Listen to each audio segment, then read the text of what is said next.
About 13 years ago, a few buddies and I were really into urbex. We didn't call it that back then. We weren't part of any sort of community, nor were we into taking photographs of places we visited. We'd find some old apocalyptic-looking derelict on a Friday or Saturday night, get some beers and some smokes, then spend the night getting wasted and fantasizing about zombie survival scenarios. I've pretty much settled down now. I'm in a long-term relationship, and we're even talking about having kids. I doubt my girlfriend would be too keen on me exploring old abandoned buildings, but that's not exactly why I don't urbex anymore. The reason I stopped is because of what we say at the Danvers State Medical Hospital shortly before it was demolished back in 2007. So, there's this movie that came out in 2001 called Session 9. We saw it in the movie theater near Boston Common and were instantly obsessed. Sure, it's a good movie, but the star isn't really David Caruso. The real star is Danvers State Medical Hospital. Location scouts must have giggled like schoolgirls when they laid eyes on Danvers. It looks more like Hogwarts than a place where some of Massachusetts' most dangerous mental patients were housed. The huge Gothic building was built in 1874, and it was quite the sight to behold. Seriously, Google it and you'll see for yourself. But in the early 90s, it was abandoned when all remaining patients were transferred to other sites. Once we learned that the magnificent-looking building was only 13 minutes north of Boston, we were already making plans to visit for a little midnight drinking session. One Friday night, we make the drive up there, parking our buddy's car about a mile away before walking over to the abandoned hospital. We may or may not have committed criminal damage in breaking through the flimsy perimeter fencing. I'd rather not say anything too incriminating. I don't want to get arrested over some dumb Reddit post, but once we were inside, it's as incredible as we imagined. The place didn't feel like it had ever been a hospital. We picture hospitals these days as being these white-on-steel, sterile places, but Danvers really did feel like it was straight out of a Harry Potter movie. Intricate patterns on the tiled floor, grand staircases, more like an old mansion than a treatment center. We're still in awe when we decide to make our way up on one of the staircases to explore the upper floors, wandering down long, dark corridors with the only light being from cheap plastic flashlights we were carrying. One such corridor had lots and lots of smaller rooms running off of it. It was clearly some kind of high security wing. The rooms looked more like prison cells than hospital rooms. There were even rusted iron shackles still attached to some of the walls. Evidently, some prisoners were restrained when they became too violent. But when I shined my flashlight into another one of the smaller cell-like rooms, I froze. Caught in my torch beam was the dull steel of a steak knife. I can still remember how its teeth glittered in the bright white light. Next to it, a rather dirty-looking sleeping bag lay on the cold tiled floor. Someone was here with us. I can't remember who said it, but one of my buddies muttered something about us not being alone here. And when a strange voice spoke through the darkness, I think all of us just jumped out of our skin. "Hi." That's all it said, at first anyway. There's a young, dirty homeless guy walking down the corridor towards us, hands up and palms out. I can't remember the exact exchange. My adrenaline was pumping the entire time, but I'll try to paraphrase. "We were just about to leave, dude. We don't want any trouble." It's all good," he replied. Something friendly in his voice set me at ease. "I really didn't mean to scare you guys." "It's cool, kind of a scary place anyway." He separated from what I assumed was his steak knife, but I still kept my eyes on where it was sat in the darkness, making sure he won't be able to grab it if he decides he doesn't like us so much. But, as I said, he was actually pretty friendly for a guy who seemed to be living in an abandoned insane asylum. We gave him a beer, a kind of peace offering, and then spent about a half an hour just wandering the corridors and talking. None of us wanted to press him on why he was there. He seemed nice enough, so we passed the time talking about Boston, complaining about the Sox, that sort of thing. After a while, he does in fact tell us some of his story. How he's been a drifter for a while. Not exactly homeless, but not exactly the 9-to-5 kind of dude either. He liked to explore weird old places too, so that was like another half hour listening to all the awesome abandoned places he'd visited across America. He'd even been to Bodie, California, which has like this legendary status among urbex enthusiasts because it's an entire mining town that was abandoned after the gold rush or something. So, about the point that we're thinking this is one of the coolest guys we've ever met, he asks us something that, at first, we thought was some kind of joke. So, you guys are human, right? One of my buddies actually laughed, but the guy shot him this look. And man, if looks could kill. He was serious, and the more it dawned on us that he was 100% serious, the more freaked out we became. I just, hate meeting cool people than finding out they're reptilians, you know? You can only really tell once you peel that fake layer of skin off. I mean, that's what the knife is for. He'd seen my eyes flicking towards it. Don't look so nervous, dude. You guys seem cool, but sometimes it just gets real tiring. They've been after me for so long now, and they never ever stop. Sometimes I think I should just kill everyone just to be safe. An uncomfortable silence came over us. I wanted to run from this crazy monster, but that might anger him. And we really didn't want to anger him. Dang, dude, we're almost out of beer, one of my buddies says. Here, man, why don't you take our last one? We'll go buy some more and be back in like an hour. Again, probably not word for word, but I'll never forget the relief I felt when he said those words. It was a stroke of absolute genius to be able to get us out of there so quickly, without raising too much suspicion in the guy. The homeless-looking crazy person seemed very happy at this, like he'd made himself a trio of new friends, guys he could finally trust. And as we walked out of Danvers and back towards the car, I felt a new, fresh feeling. Guilt.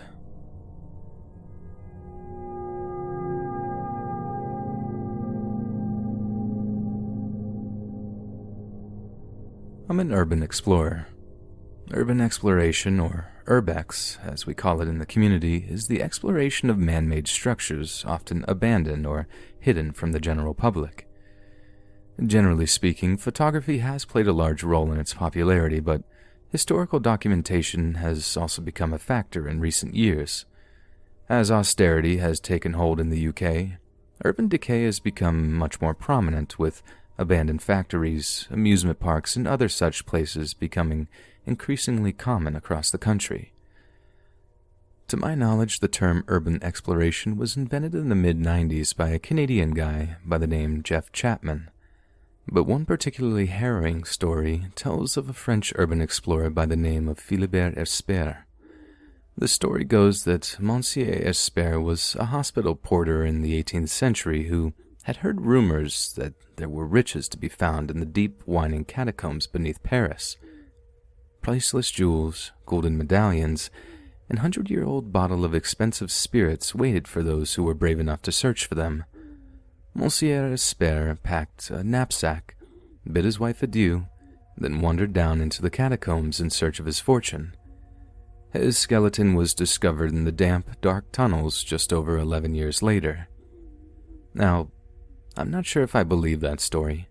There's always been a kind of glamour that came with the apparent dangers of urban exploration, and I'd be lying if I'd said I didn't find that attractive. But the story of the French explorer seems a little too far-fetched for me, not to mention that the risks involved these days are minimal. It's pretty much impossible to get lost, and an emergency mobile phone means that medical assistance is usually just minutes away. That being said, it doesn't mean you find some genuinely weird or disturbing things while exploring. And not too long ago, myself and a friend of mine explored a place that actually made me question if I wanted to involve myself in urbex anymore. Just out of Farnham, in a leafy rural place called Surrey in England, stands an old abandoned puppy mill. The building has been deserted since 82-year-old John Lowe was arrested for killing his former partner and her daughter with a high-powered shotgun. He had shot his wife, Christine Lee, at point-blank range with a shotgun, later telling police that he wanted to put her down. His daughter, Lucy Lee, made a call to the emergency services before courageously returning to the scene of the crime to face her killer one final time. The building has a sinister air about it before we even laid eyes on it, but when we'd actually seen the thing, the apprehension was palpable. It looked like a typical haunted house, all red brick and Victorian arches, like it was just waiting to be the cover art of the next Stephen King novel. We took a few pictures, nervously chuckling to each other as we made our way inside. The interior has been almost completely gutted. There wasn't a scrap of furniture to be seen, and almost all of the electrical fittings had been torn out to prevent accidental fires. The glass windows of the conservatory attached to the house had smashed wholesale.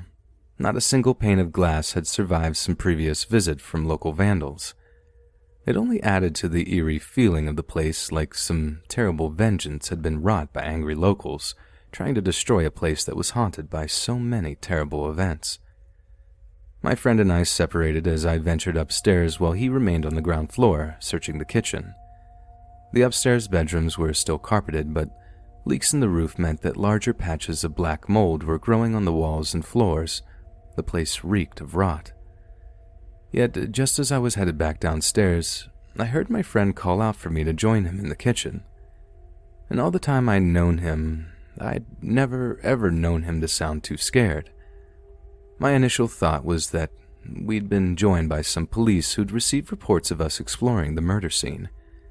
The empty alcohol containers on the first floor told me that this place was probably the haunt of drug users and criminals. All it would take was a simple explanation, maybe with us walking away with cautions. As I entered the kitchen, there were no signs of police, just a friend staring wide-eyed at one of the white-painted walls. When I asked him what was wrong, he just pointed at the spot on the wall he was staring at, not saying a word. There on the wall was a small, jagged hole in the masonry, framed by some dark, muddy stain. It only took me a moment to realize just what I was looking at. It was a hole made by the shot that killed Kristen Lee. It must have been. The muddy stain around the ragged opening must have been her blood. I peered closer, recoiling in revulsion as I saw something that clung to the jagged edges of the roughly cut hole. A few fibrous strands of something dark and glossy, matted together with the same muddy stain that marred the white-painted walls. It was hair. Human hair. In all my time taking part in Urbex trips, I had never felt so utterly terrified.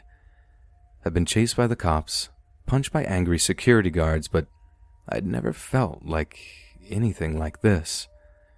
The death was thick in the air. It was a horrible feeling just knowing that something so terrible had happened right where we stood. I've never believed in ghosts or anything remotely paranormal, but there's absolutely no denying the feeling that came over us as we stared in horror at that hole that fatal gunshot had made. It was haunting. The place felt haunted. It felt exactly as if we were transgressing on some kind of hallowed ground, disturbing the restless spirits that lingered in the place they had so horribly lost their lives. It felt wrong. I turned to my friend, giving him a look that said far, far more than words ever could. He just nodded before we quietly made our way out of the building, not once looking back as he walked back through the woods towards town. I'm still very active in the Urbex community, although I did take a prolonged break from it after what I saw in the Lowe house down in Surrey. I now actively warn people against visiting former murder scenes, telling them that some places are better left undisturbed. Like I said, I'm not a believer in the supernatural, but that doesn't mean that some places aren't haunted. Not haunted by ghosts, but by the reality of just how cruel and heartless human beings can be toward each other, even by people they love.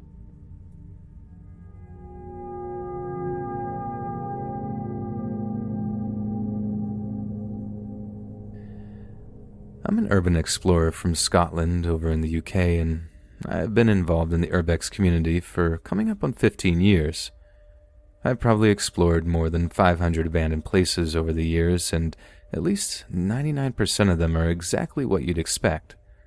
Rundown houses, factories, and hospitals. Creepy enough to make for amazing photography, but nothing remotely sinister about them. Honestly, the number one feeling you get from urbex is kind of sadness, especially when the site in question is an old Gothic building that's more deserving of investment and not demolition. I've been to pretty much every stereotypically creepy place you can imagine. Old Victorian hospitals, haunted stately homes in the middle of nowhere, several morgues and operating theaters, abandoned graveyards, creepy basements and tunnels, you name it, and I've explored it. But one place was different from all the others. Out of all the places I've explored, only one genuinely scared me. A bit of background information. We absolutely adore finding new places, but it's not exactly easy. It takes a lot of research, and we get most of our locations from Google Maps, news articles, land registries, and the obvious shares from other members of the urbex set. So often, unless someone has left kind of an urbex review, we don't know what a place will be like before we turn up. Sometimes they're sealed, empty, or demolished, and sometimes I wish this place had been like any of those. We would have turned up, found the place inaccessible, and simply gone home or found a pub to drink our disappointment away. A lot of the time, my urbex pals and I will organize a kind of day trip, something to look forward to and bring relief from the stresses of our boring or stressful jobs. We'll go about visiting a certain town or city that has a few potential urbex sites, and then exploring them all throughout the course of a day. We get a hotel, find a few nice places to eat, but it also helps to socialize with the locals a wee bit. After a few pints, even the most hard-hearted of people will spill the beans on derelict buildings in the area. This one place was the last abandoned building on the trip. It was getting dark and rainy, as it often does in rural Scotland, but we decided to push on and get a few photos before sundown. We had kind of a long drive to get to the hotel, so we couldn't just put it off until the following day. At first, it didn't seem abandoned, just a church in the middle of a very well-kept cemetery. My friend assured me that from his research it definitely wasn't in use, and I was pretty keen to get inside because abandoned churches can make beautiful photos. Only by this point, we were losing daylight at a rapid rate. We'd have to get in there if we wanted to make use of the last of the natural light. iPhone camera flashes just don't make for good photos. Only natural light produces the kind of results that get noticed on photography forums. The rotten back door to the church was wide open, old paint peeling in patches from the splintering wood. It was hardly the most inviting entrance, but the only visible way of getting into the building. One by one, making sure there was no one around to report us for trespassing, we made our way inside. Now, side note, a lot of urbex enthusiasts talk a good game about climbing into places, through open or broken windows, onto roofs to find service hatches and all that. I can categorically say that climbing an abandoned site is definitely not a good idea. From experience, the fastest way to the emergency room is trying to climb something that is literally falling apart. Inside, we came to what appeared to be a small kitchen. I'm not remotely religious, so it did kind of surprise me that whoever the priest was actually used to live in the church too. That kind of dedication to something so intangible is just beyond me, but I suppose that's why they call it faith. The kitchen naturally led onto a small corridor before opening up into the main church hall. That was the last time we spoke for a long time. There were beautiful color-stained glass windows, albeit a little grimy from the abandonment, but that's not what drew our eyes. A distinctly uneasy feeling overtook us as we saw just what was laid out in the hall before us. I, for one, was completely lost of words, while one of my friends went deathly pale, as if he'd seen an actual ghost in that old church. Instead of the standard empty pews and religious iconography, The interior of the church was filled with children's toys. They were stuffed neatly and uniformly into every pew, all facing the same way, forever listening to some silent sermon. All of the children's toys and dolls were worn and filthy, in a creepy kind of style that kids' toys haven't been made since like the 70s or 80s. There were little ornate prams, that's strollers for Yanks, and matchback cars all facing the same way, towards the empty priest's podium. It dawned on me that since there were no toys there, whoever had arranged them this way had stood at the podium and admired their handiwork. There was also a kind of bedroom area, one bed having been clearly made up for a child and surrounded by children's books. No adult-sized beds, not a single one, so I don't think it was anything like a homeless family squatting there. How long they had been there was anyone's guess, but one thing was clear. Whatever the reason these toys were arranged like this, it was not a good or pure one. We left the place, still in silence, too creeped out to discuss the scene as we drove back to the hotel we were staying at. The mood of the whole day had changed in mere moments. It was still too raw to try to make sense of the things we had just seen. Despite our outward appearances, the place was collapsing inside.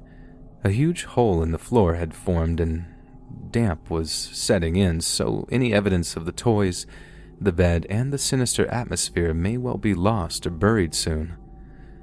I don't know if anyone else had discovered this place or knows what happened, but it's not somewhere I'll ever return to. I refuse to share the location even with my closest explorer friends for fear if that they visit, they'll run into whoever had arranged those toys into such a ghostly congregation.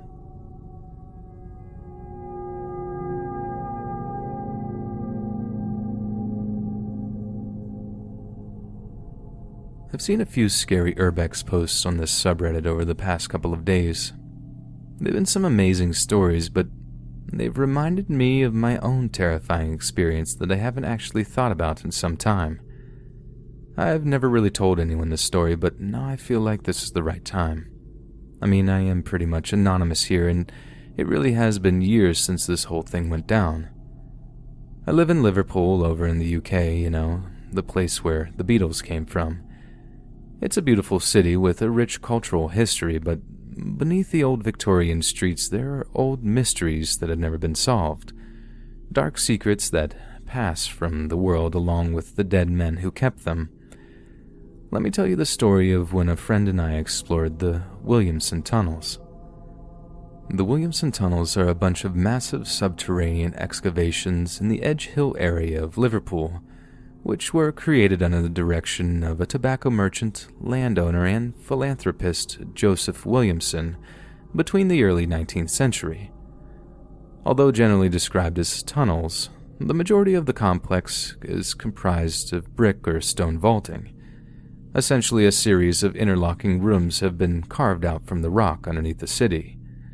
The purpose of the works remains unclear, although quarrying, a philanthropic desire to provide employment, and Williamson's own eccentric interests have all been suggested. Now, this all seems pretty harmless, just some rich old guy providing jobs for the local people. But when a local journalist by the name of Stonehouse became suspicious of Williamson's motives, he went about researching the true purpose of the tunnel network. On hearing that Stonehouse planned to publish his research on Williamson's excavations, Williamson's friends, the artist Cornelius Henderson, threatened to sue Stonehouse both for libel and trespass, leading to his journalism being suppressed for many, many years. Eventually, the British Army got involved and a mandatory survey of the tunnel system was ordered. Yet despite the massive amount of work that went into the surveying, Army engineers simply did not have the manpower to cover all the grounds. Larger excavations, such as the vaulted Great Tunnel, have yet to be located. Still think the whole thing is harmless? No, neither did we. So it came to pass that myself and a friend of mine, we'll call him Chris, began to plan a clandestine exploration of the Williamson tunnels, namely the parts that hadn't already been explored. We stocked up on a few snacks, 2 flashlights, each along with a lot of batteries. There was no way either of us was getting caught short in some dark underground tunnels. That would be like the start of a bad horror movie or something. Some warm clothes, 1 first aid kit between us, and we were set. I gotta say, it was incredibly exciting, planning a little expedition like that, knowing we'd be venturing into places that no one had stepped foot in for almost 200 years. We joked about finding a huge stash of treasure, Spanish gold and silver doubloons, but I think I half believed we might. Why else would a man dig so deep into the earth unless he had something really worth hiding? The whole real way to get inside the tunnels is to use the official visitor's entrance. The plan was to get inside, look like a pair of well-meaning tourists, then hide out somewhere until closing time when we would have the place to ourselves. Simple, but effective nonetheless.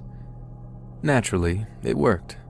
We found some dark corner as far deep as we could manage without cutting away at the chain-link security fencing that kept us from the deeper recesses. After 5 p.m., a solitary security guard made one final sweep of the public areas with his flashlight, turned off the main power, and then went home for the evening. Maybe it was a bit early to be high-fiving each other, but we were still pretty ecstatic that the first phase of our plan had gone off without a hitch. The next phase involved finding a way around the previous mentioned chain-link fences that had been erected to keep tour groups from venturing into restricted, supposedly dangerous areas. With a little help from a pair of pliers my friend had borrowed from his dad's toolbox, we were in.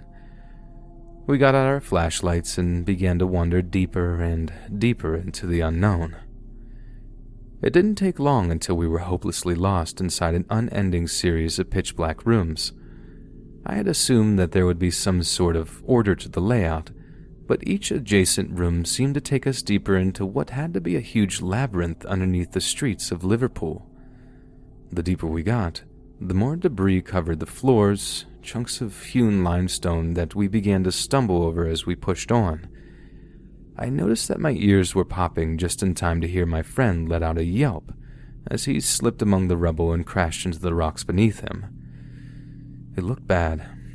I rushed over to him, struggling to find stable footholds among the rocks, and was incredibly relieved to discover that all he had were a few cuts and grazes. I don't quite know why I did this at the time. Maybe it was because I knew from the look on his face that he had had enough. But I left him for a few moments to go see if there was any of that treasure stashed away in the rooms ahead of us. Of course, he wasn't there when I got back. Of course, the room he was sat in was empty, no sign of him anywhere.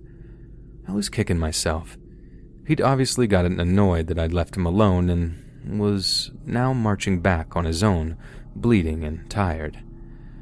I tried to find him, heading back as fast as I could to catch up with him, yet there was no sign of my friend at all. No torchlight in the darkness, no one responding when I called out his name. And it was about at this point that I started getting pretty freaked out. Either he was playing a bad joke on me, or there was something terribly wrong. Then, from the rooms behind me, I heard footsteps. Not walking pace, not at all. These feet were sprinting, hurtling through the rooms towards me in the darkness. I wheeled around and shined my flashlight, relieved beyond belief to see my missing friend. But his face, I've seen a look of terror so etched into someone's features. He didn't have his torch or his backpack, and he almost crashed into me as he sprinted through the tunnels. He just whimpered one single word as he ran. Run. To this day, he's never talked about what he saw down there that made him run like that. He started drinking a lot, even getting up late and getting drunk all night. It wasn't long before we drifted apart and he ended up moving down to Portsmouth, way down in the south of England. He was never quite the same after it, but that doesn't mean I haven't stopped wondering, and one day, maybe over a few drinks, I'll ask him. But it's not asking him that I'm afraid of. It's what he might tell me that really scares me.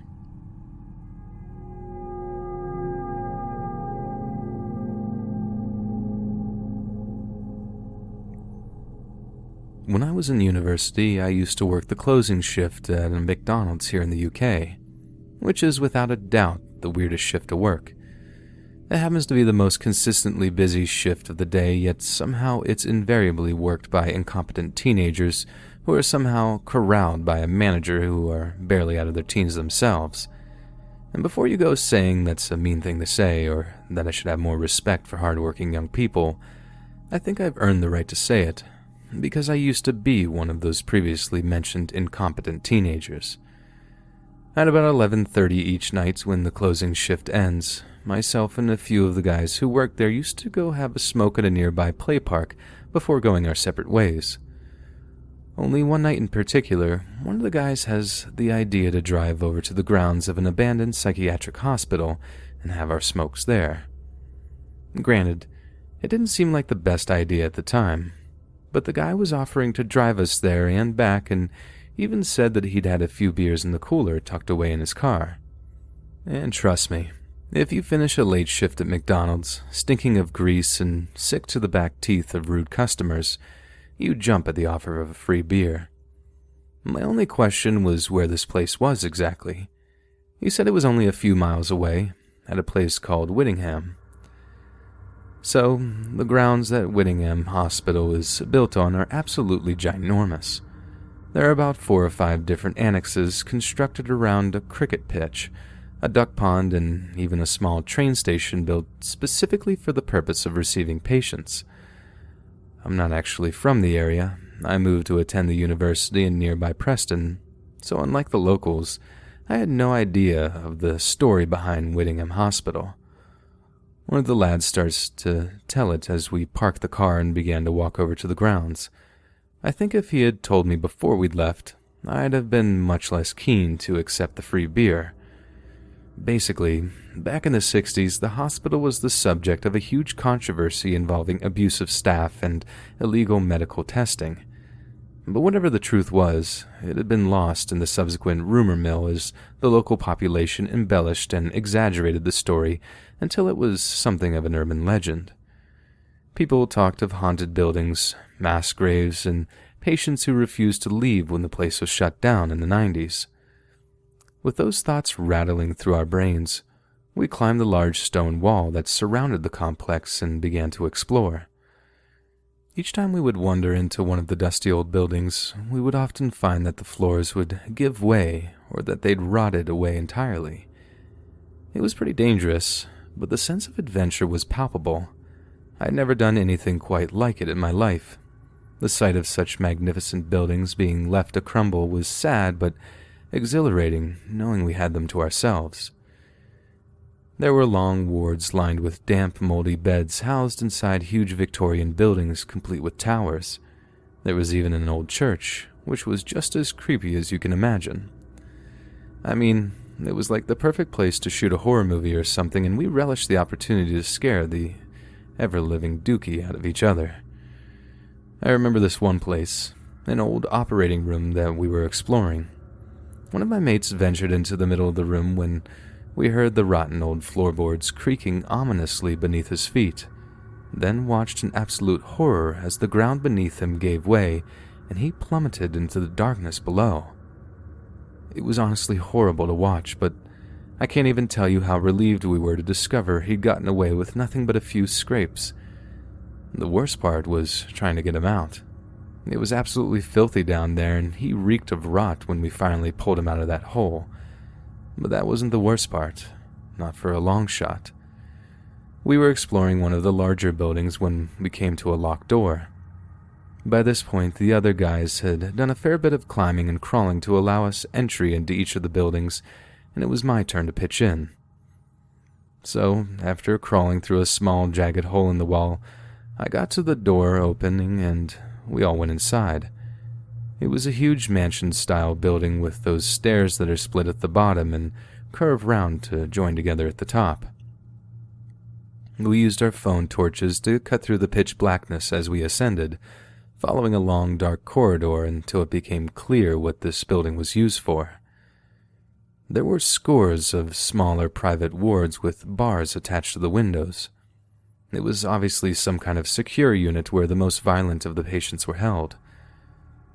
We walked into one, and it was like a loop back round to the main corridor again, evidently designed to make it difficult for the patients to hide or escape. So we wandered down, noting that all the beds were just metal frames with nothing else.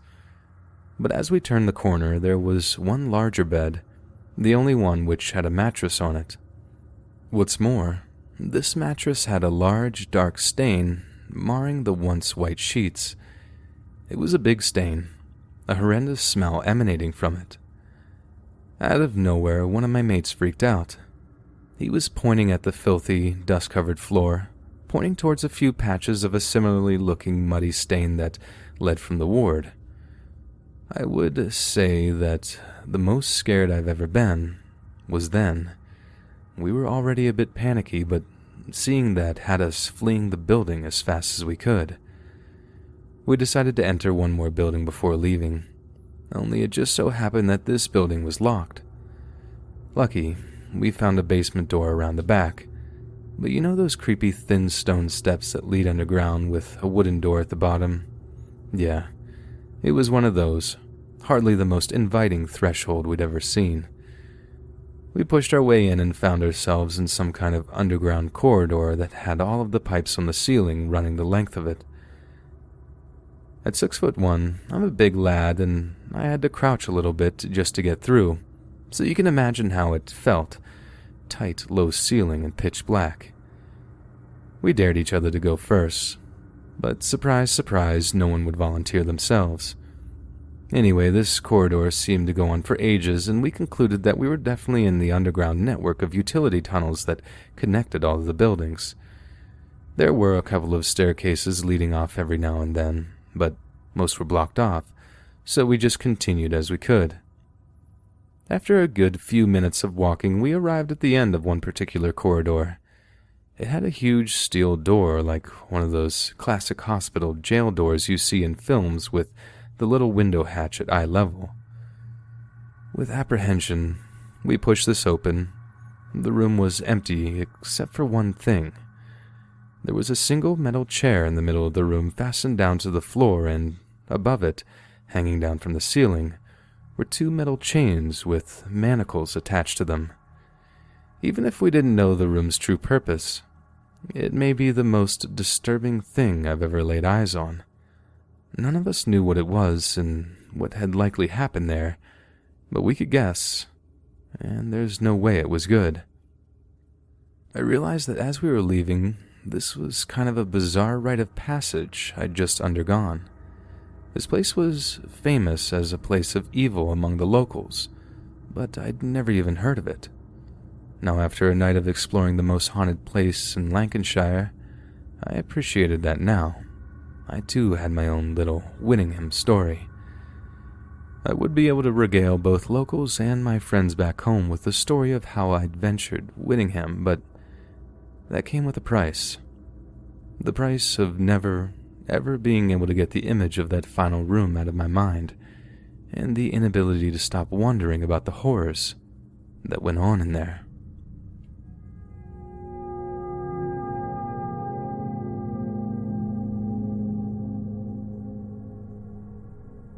There's an abandoned factory complex in Detroit that I've often seen posted about, both on Reddit as well as various other urbex sites around the internet. I personally explored the place about 8 or 9 times over the course of a decade, and each time I've found something new. This is because the complex is absolutely massive. I mean, it must be a few square kilometers all in all. What I've never seen posted nor even mentioned, however, is the maze of tunnels that run underneath. The subterranean network or underground passageways is filled with pipes and wiring that provides everything from steam and fresh water to chemical compounds and electrical power.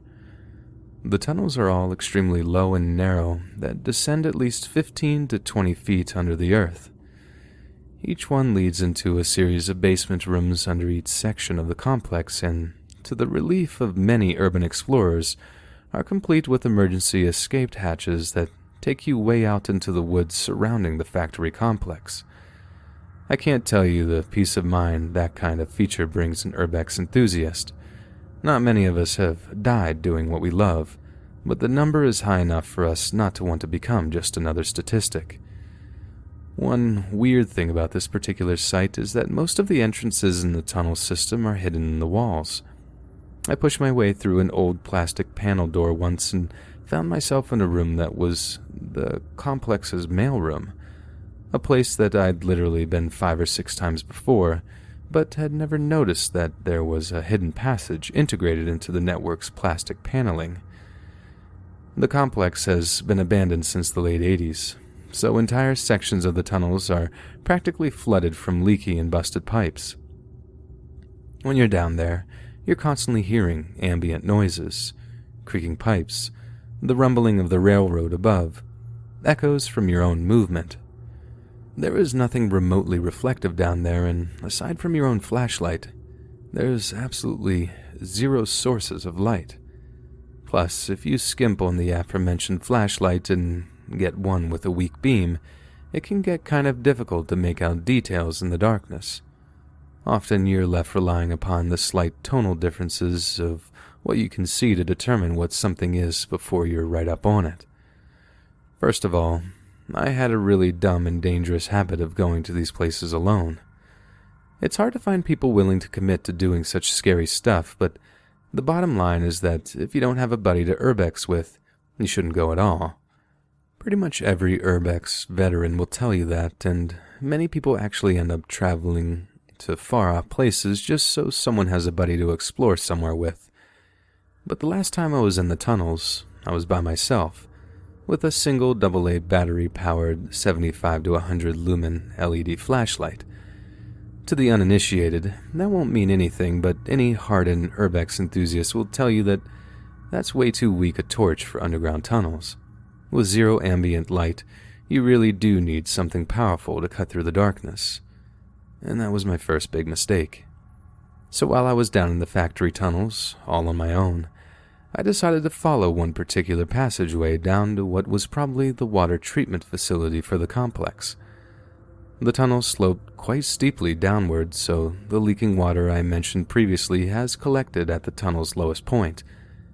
At the end of the tunnel, I entered this large room with 2 huge water storage tanks, each of them at least 15 foot tall. There is probably an inch of filthy, stagnant water on the floor, stinking and making a loud splashing sound as I walked in it.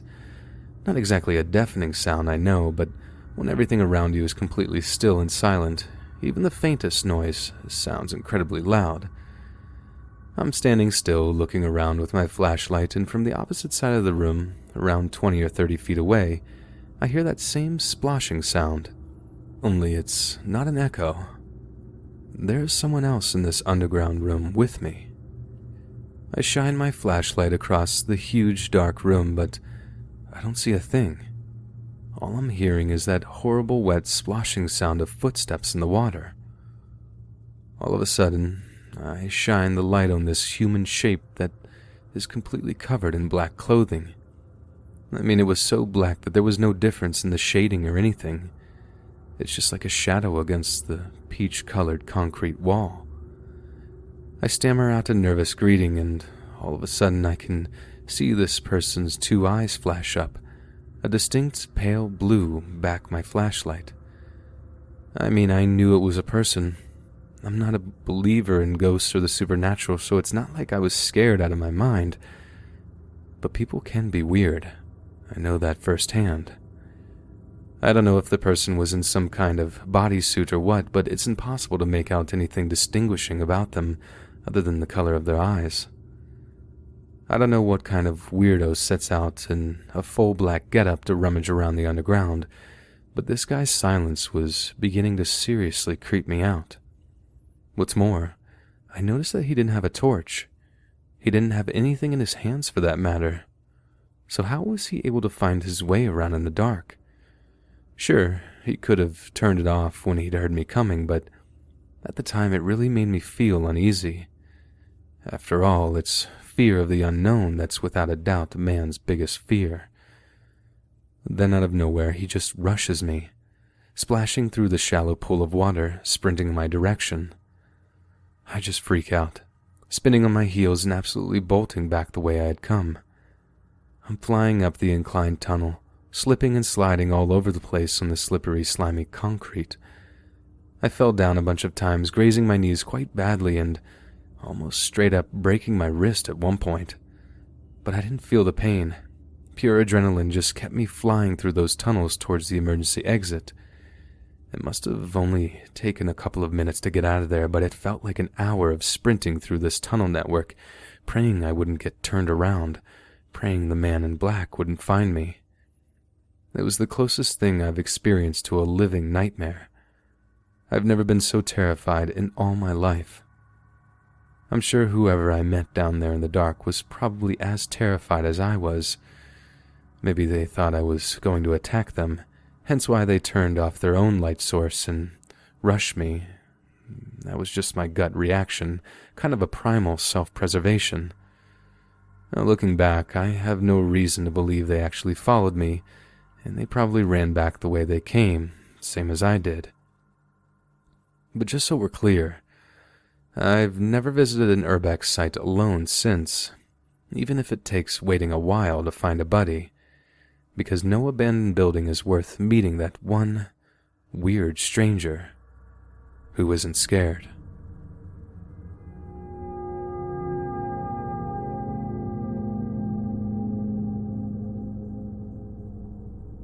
Back when I was a sophomore in high school, my friends and I got heavily into urban exploring. We spent a lot of time in Urbex forums online, uploading photos and sharing experiences, but it wasn't long before we found ourselves in a kind of friendly competition with a group from Ohio. The Michigan-Ohio rivalry is very real, and although we weren't exactly into college football, we still relished the chance to show up our counterparts in the next state over. It was a playful rivalry, however. I mean, who could ever take pride in the whole "my state is more messed up than your state" thing? So one summer, my Urbex friends and I were on a long bike ride, scouting for potential Urbex sites in an old rundown industrial area out near Kalamazoo. We take a break in this wooded area and one of my friends goes off into the bushes to pee. About a minute later, we hear them shout excitedly for us to come look at something. Once we make a few jokes about his junk being nothing to write home about, we follow and lay eyes on his sweet little discovery. It was this creepy old cave. I mean, it seriously looked like it could be the secret entrance to the Batcave or something, but a little preliminary exploration revealed that the place was an abandoned cement mine. Mines required a lot more specialist equipment. Any seasoned Urbexer will tell you that it's crucial to bring respirators to anywhere where air quality might be compromised. Mines are filled with all kinds of stuff that you really don't want in your lungs. So about 2 weeks later, after a fair amount of planning and preparation, all four of us returned to the abandoned cement mine with the appropriate safety gear and a camera, ready to properly explore. We discovered there was basically one main shaft that sloped down into the earth, so we followed that main route. It was wide enough to drive a pickup truck through and was still in a pretty decent condition, so traversing the mine shaft was much easier than we'd first thought. There were many rooms, old machinery, and rusting equipment off of this main shaft, but we mostly avoided it in the beginning. We were just trying not to get lost or turned around in the darkness. As we shone our flashlights along the smooth rock walls, we saw that they were almost covered in spray paint graffiti. Mostly just the classic abandoned building stuff. Jimmy was here, swastikas, initials, and dates. But as we got deeper and deeper, the graffiti really thinned out. Whoever was hanging out here before us obviously didn't go too deep into the mine, probably for good reason. As we wandered deeper and deeper into the old abandoned mine shaft, all natural light had faded, and we were relying solely on our high-powered flashlights. The air was so stagnant and hazy with particles that even the light from expensive flashlights would only go about 20 feet or so before getting totally obscured by dust. Oh, and that dust has us thanking the big guy upstairs that we'd remembered to pack the respirators. And the glow sticks that we had brought were basically useless because they would disappear in the haze only a few steps after dropping them, and we had only bought a handful. Once we were about 30 feet below the earth, we started arguing among ourselves. Our little crew was nervous about going deeper with the air quality being so terrible and without a good way to prevent us from getting lost. We somehow managed to override our anxieties by assuring ourselves that the path was easy and straightforward, so we'd have a hard time getting lost. We were going to rely on level-headedness, sense of direction, and flashlight battery life to get out. Despite the agreement to push on, it was becoming very creepy for everyone. We walked in total silence for a long time, hearing nothing but our own footsteps and the steady drip of water coming from somewhere deep in the cave. I think we were all pretty scared at this point, but nobody was willing to admit it to each other. Call it bravado or whatever, but we just kept pushing on. Pushing further and further into the mine, we stumbled across something that had us stopped in our tracks. Dug into the side of the deep stone shaft we were slowly descending was diverging tunnel. Little more than a passageway cut into the rock, it was narrow. You'd have to crouch to go through it, and it was also a good few feet of ground, so it required a scramble to reach it. But that wasn't what made us stop. It was the graffiti. We hadn't seen any of it for a while, and like I said, we assumed the graffiti artists had never gone this deep. But someone else clearly had, and the messages they left were disturbing to say the least. The tunnel was lined with words written in a white chalky substance. Words like rot, decay, plague, and carrion. They were just words scrawled by some degenerate, but it scared the life out of us. Who else would come this far just to write such a terrible message in a mysterious tunnel that broke from the main path? However, no matter how scared we were, there was no turning back now. We had to see where the tunnel led to. Despite our fear, we were overwhelmed by the intense curiosity. So, as foolish as it seems now, one by one we crawled through the tunnel to the other side. What we found was a strange flooded chamber. Around the pool of water was a series of these large carved stones, each covered with dozens of burned-out candles.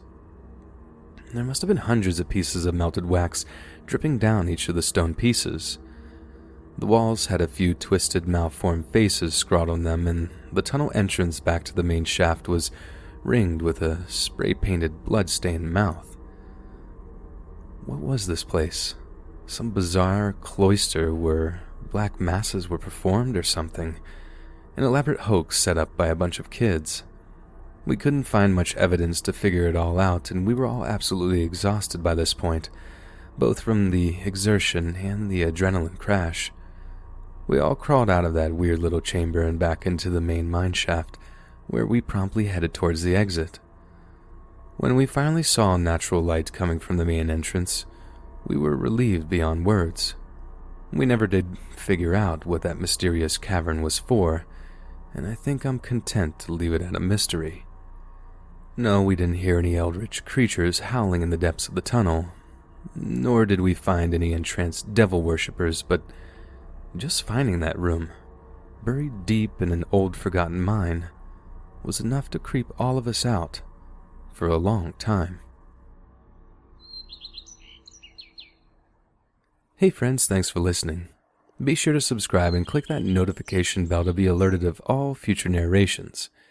If you got a story, be sure to submit them to my subreddit, r/Let's Read Official, and give and receive feedback from the community, and maybe even hear your story featured on the next video.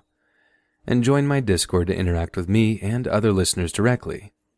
And if you want to support me even more, grab early access to all future narrations for just $1 a month on Patreon, and maybe even pick up some Let's Read merchandise on Spreadshirt. All links in the bio. Thanks so much, friends, and remember, the worst thing about prison was the Dementors.